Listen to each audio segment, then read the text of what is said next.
भारत में हमेशा दो गद्दी चलती हैं, राजगद्दी और व्यास गद्दी। राजगद्दी में कुछ गड़बड़ी आती है तो व्यास गद्दी के आचार्य सब इकट्ठे होकर उस पर विचार करते हैं।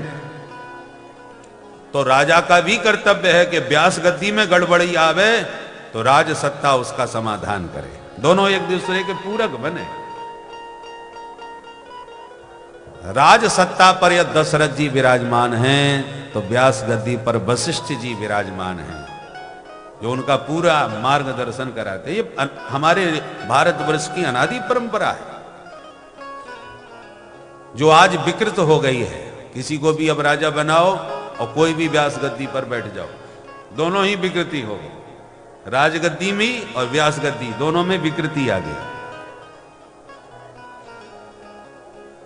हर विभाग में आपको शिक्षा का मापदंड मिलेगा।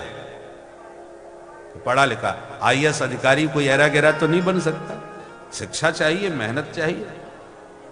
यदि कहीं कोई मेहनत नहीं है तो इन्हीं दोनों गद्दियों में। राजगद्दी पर बैठने वाला महापुरुष कितना शिक्षित है कोई पूछने वाला नहीं है। कई ऐसे मंत्री देखे जाते हैं जिनको हस्ताक्षर करना भी नहीं आता, अंगूठा लगाते हैं। ये हालत है शिक्षा की, राजगद्दी की, कोई पूछने वाला नहीं। और यही हालत धीरे धीरे व्यास गद्दी की होती जा रही है।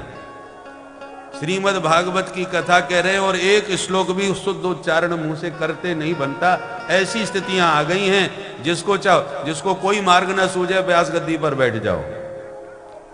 ये स्थिति व्यास गद्दी भी विकृत हो रही है और राजगद्दी भी।